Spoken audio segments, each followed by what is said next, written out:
Hi, I'm Peter J. Shield. For over 50 years, I've traveled the world in search of the strange, the unusual, and the unexplained.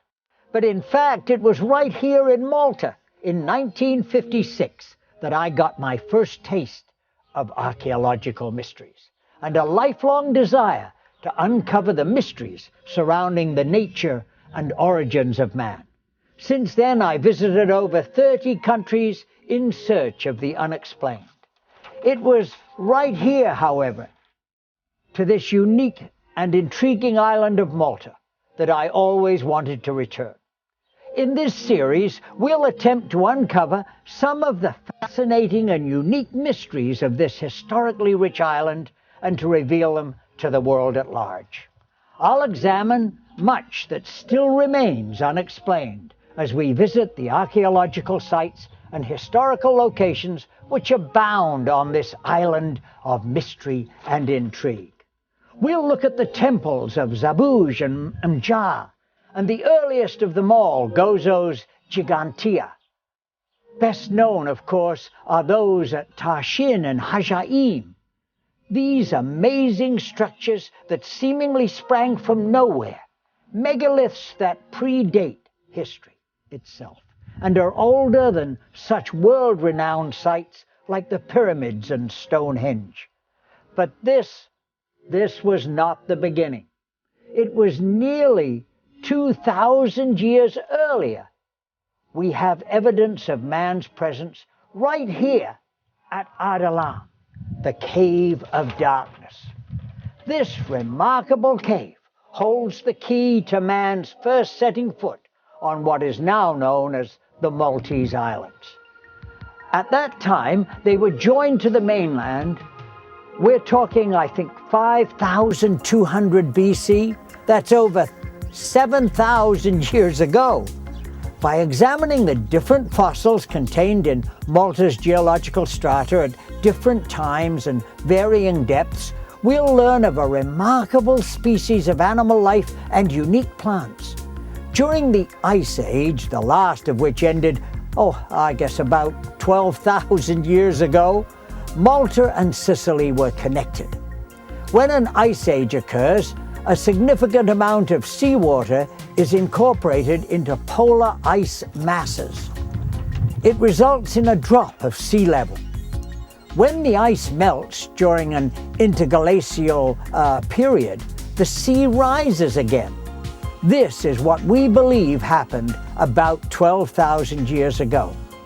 It was this land bridge between Sicily and the Maltese Islands that enabled the migration of life to a warmer climate. It was this process that was also responsible for the hollowing out of caves and caverns like Ghar Dalam. This is undoubtedly Malta's most important paleontological site. The cave, as we see it, is about 145 meters long. However, it's in the unique composition of its depth that the real story is told. A sequence of fossilized remains of animals extending back from about 130,000 years ago. In a moment, we'll meet one of the most knowledgeable members of Heritage Malta and of this amazing location, John J. Borsch, and hopefully get some answers as to what caused the animal remains they've discovered here to be of a pygmy and dwarf variety. That's right, pygmy elephants, would you believe, and dwarf hippopotami. The more recent layers also contain a large number of stunted forms of red deer, small brown bear, foxes and wolves have also been unearthed, and you don't have to take my word for it. The evidence is right here in the Ghar Dalam Museum. But now for the real mystery. In 1917, 2 human bull teeth were discovered. Did they belong to Neanderthal man or his much later cousin, Neolithic man? A difference, by the way, of well over 25,000 years. I have, over the last few years, taken a keen interest in the carbon dating process. In my research work on the Shroud of Turin story, more on that in a future program. However, I believe the same process is now shedding light on many of Malta's mysteries.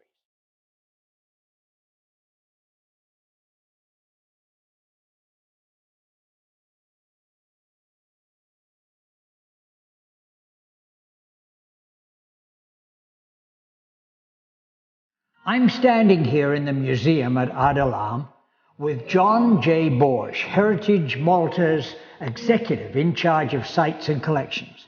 Thanks, John, for allowing us this unique look at the fascinating Ghar Dalam. It's a pleasure to have you here, Peter, and all the viewers. Hope we can share some of the mysteries and insights of Ghar Dalam and its museum. Absolutely fascinating. I can't help but ask you, these items that you have in your hand, may I hold one? Right. So what you have in your hand is a molar. It's a tooth of an elephant. My A goodness. peculiar elephant, a Maltese elephant, which was about 90 centimeters at shoulder height. It was a pygmy. Wow. And do we know why they were pygmy? Well, What caused the pygmy effect? there are two factors. One, it's the small size of the islands. When I'm saying islands, the Maltese islands, and also nearby Sicily, and also the lack of predators. They had no predators, so there was no need to grow huge as a size, as means of defense. So they became smaller also because of lack of a food source. So Nourishment of some description or other. On the other hand, we have a case of gigantism, an animal that has grown larger when compared to modern animals. This is a Maltese rodent. It's a Maltamis withinchitensis. You can see some of the bones that were found inside Ghar Dalam. Now, these come from two different excavations. Although the cave, to go a bit back, although the cave was first mentioned in 1647, its scientific importance was discovered in the 1800s when an Italian geologist who was looking for evidence of Neanderthal men in Malta excavated a small trench in the cave. He found remains of hippos and some pottery. But it was again some years later when an English school teacher discovered the true importance of the cave. My goodness. And is there still excavation being carried out here, John? No, all the excavations have stopped in the 1970s. In 1995, we made a discovery of a pelvic bone and a molar of a lower jaw, complete set of jaw of a hippopotamus, of a large-sized hippo, which are on display in the new museum. Right. What we're doing at the moment is we're mapping the inner parts of the cave. We're mapping out all the different fissures, tunnels, and cavities that are found within the area, beyond the area that's open for the public. What do you consider the most mystifying of the mysteries associated with Ghar Dalam? Well, actually, apart from all the bones that were deposited here and going back to how they were deposited here, I would say that the most intriguing and mystifying part, also partly due to a controversy with all its with surrounding it, is the find of two bull teeth, taurodont teeth, that were found in 1917 by Giuseppe Despot. And Sir Arthur Keith from the British Museum claimed that they belonged to Neanderthal men, because at that time it was believed that taurodontism was significant of Neanderthal men. Right. But a Maltese dentist in the 1960s excavated two molars from a Maltese man, a contemporary man. My goodness. So that is one evidence saying that they are not automatically associated with Neanderthal now. Right. Yeah. So, but apart from that, also there was carbon dating carried out, right, and nitrogen dating again at the British Museum by Sir Kenneth Oakley. So Sir Kenneth Oakley made readings on the molars, and he found out that they were not older than the Neolithic. Aha. But in the 1990s, two local medical doctors, claimed that there was playing about with the results. Aha. So A little bit of the Shroud of Turin business, yeah. more or less on those lines. Right. So the mystery is still going on whether they are actually Neanderthal men or not. But I would leave that to the visitor and to the reader who reads these reports to come to his own conclusion. Right. Well, when we return, we'll put John on the spot and take a look at some of the possible answers as we visit the Cave of Darkness itself. Yes, we will.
John, we're inside this incredible cave. It's quite the most remarkable sight, and it's breathtaking when you walk in.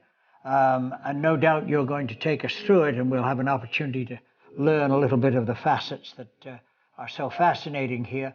But I couldn't help but notice these gaping great holes above us here. What can you tell us about that? Well, actually, these conical structures, which are found on the ceiling and on the walls of the cave, are products of water under pressure.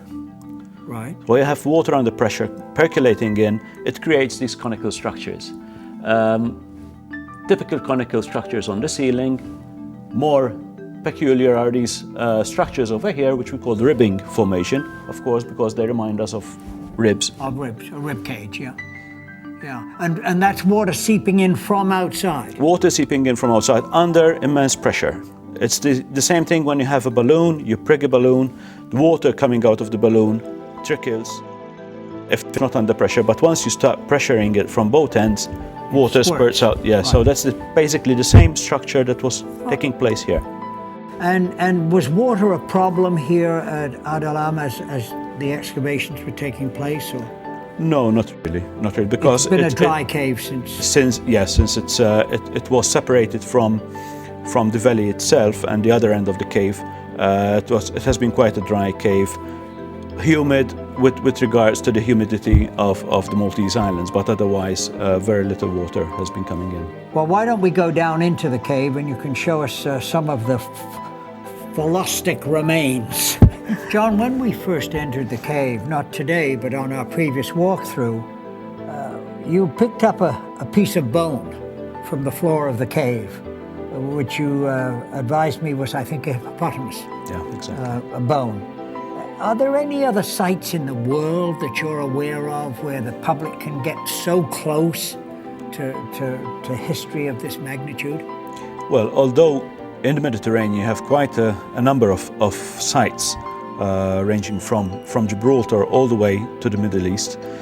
You have sites with quaternary deposits. Not all of them are so accessible to the general public. Some of them are in out-of-the-way places. But with regards to the small size of the island of Malta, practically all the sites are within reach.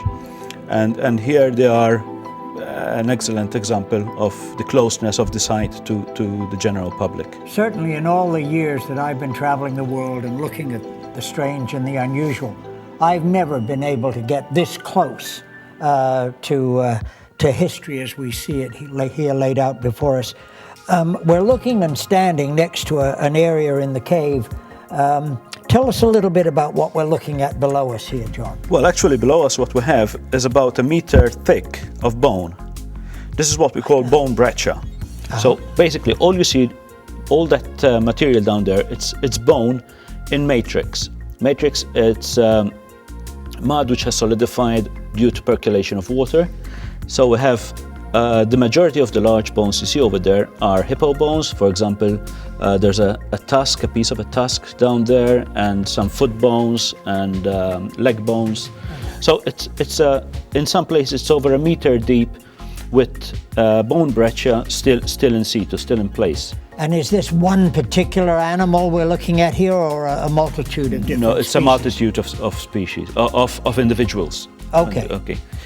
But although what we call this as the hippopotamus layer, because the hippo was the most abundant of the animals in the finds. Right. This does not mean that only hippos were found. We have also a variety of micro mammals in there as well. Right. Well, let's take a look at those levels. Let's walk further into the cave and take a look at some of those other levels that you've described.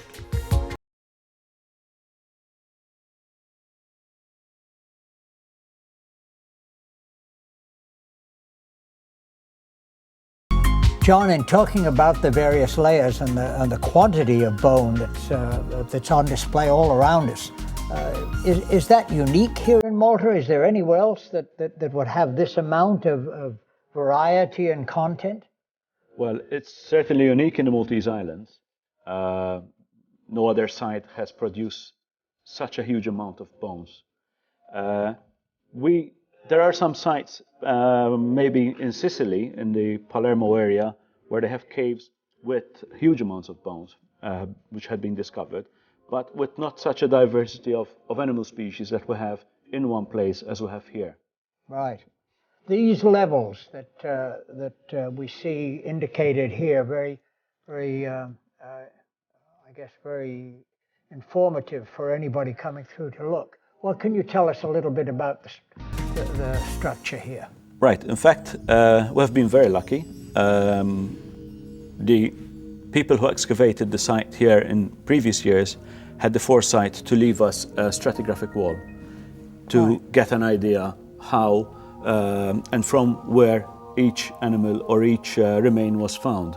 So basically, what we have here is the different layers, the different strata we have in our Dalam. Starts with a clay layer, the hippopotamus layer, which we have just seen. Right, that's the very lowest, or one of the lowest ones. Yes, which means it's the oldest. Okay. The lower we are, the oldest the remains are.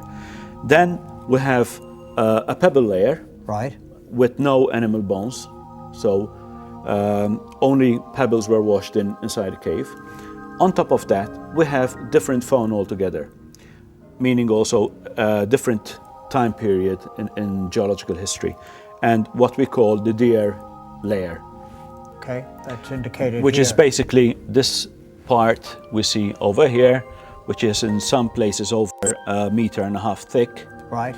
And you can still see in some places deer bones embedded in there. Right. Again, the deer, we call it the deer layer because deer was the most abundant animal, but it does not mean that only deer were found. We found bears, wolves, and other animals. On top of that, we have a calcareous sheet, which is a sterile sheet. Okay. And then the more important from the archaeological point of view, which is the domestic animal layer. Right. Which is also the cultural layer. Right, and it was at this point in time that man would have been introduced, you feel? Yes, in fact, there we found the evidence of first men in the Maltese Islands, practically in that layer, along with some of the animals he brought with him as well. And in relation to that controversy over the teeth, of course, which are the items we're talking about, you feel that they may not have been found at the level that would have indicated them to be Neanderthal, for example? Well, the thing is that you have to bear in mind that in 1917, paleontology was not the science that it is today. Right. Giuseppe Despot, the curator who was carrying out the excavations, he hired a couple of quarry workers with pickaxe and boxes. He would come here later on in the evening and look at the finds. Whatever they discovered. Exactly. So, although it's reported that the two taurodont molars were found in the deer layer, this does not exclude the fact that they may have rolled down from upper layers. Right, they could have been chipped out from up there and then... Exactly. Yeah. Fascinating. And I guess that leads me to the very latest find, the one that you mentioned earlier that you were particularly responsible for. Where exactly were they found? Right, they were found a bit further in. All right, let's take a look at that.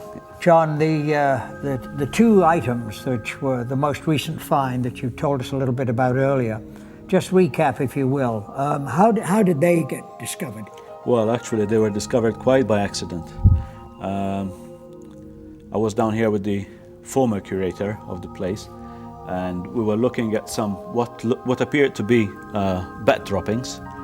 And as we were looking down in the ditch just to the left of us, right, we noticed some peculiar bones jutting out of the mud. So what started as a scribbling away, sort of removing away the matrix around the bone, resulted in almost 3 months of excavation. My goodness. John, to wrap up our tour of the cave, I guess there's no finer spot than where we're standing right now. This is really what gives us an indication of the age of this particular area, is it not? Exactly, yes. The stalagmites and the stalactites, which are found in this particular area of the cave, are an indication of the great antiquity of the cave itself. And it shows the long period in time that has taken in the formation of the stalagmites and the stalactites themselves, but even earlier in the formation of the cave itself. Now, clarify for our viewers, stalagmite and stalactite. Right, stalactites are the ones coming down from the ceiling. Right. Stalagmites, with the G, coming down up from the ground. And that's the one with our nice green deposit on that we can see right here, and the water still actually dripping onto it.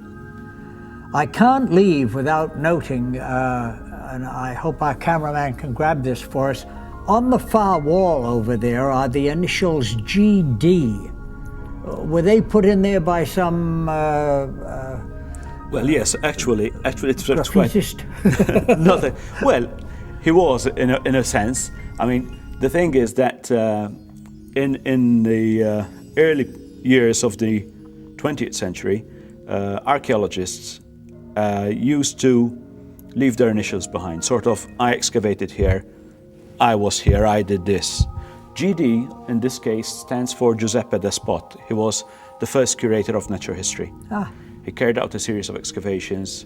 He found quite a number of material, both paleontological and archaeological, including the two taurodont teeth. Right. And all along the cave, you will find initials and even some writing, considering the fact that the cave during the Second World War was used first as an air raid shelter by the people in the area, and then the military requisitioned the site as a storage place for aviation fuel. Really? Right. So there's quite a number of graffiti. But going back to GD, it's an interesting origin to it, because it started way back in Egypt during the first excavations, when Giovanni Belzoni, who was commissioned by the British Museum to carry out excavations, he found his first tomb. He was so happy about it, he went to report it to Cairo. What he did not know was that there was another team from the British Museum of archaeologists. They found the tomb ready open, and they claimed that they had found it. And he was so angry that the next tomb he found, he took a bucket of red paint, a paintbrush, and he just scrolled his name across the graffiti. Yeah, my goodness, across the hieroglyphics. Just covered hieroglyphics. So that even up to this day, you can still see Giovanni Belzoni discovered this site in various places in Egypt. Fantastic. And so now, whenever you go to an archaeological site, you may very well see initials in the way that we do here. Yeah. Unfortunately, not all were done by archaeologists. Well, what do you think? If you're lucky enough to be watching this right here in Malta, may I recommend you come out to Ghar Dalam and see for yourself. Should you be watching from somewhere else? You owe it to yourself to spend some time exploring Malta's unbelievable past. Thanks to Malta Heritage, and in particular to John J. Borsch, for this glimpse of the exciting mysteries yet to come. I'm Peter J. Shield. Thanks for watching.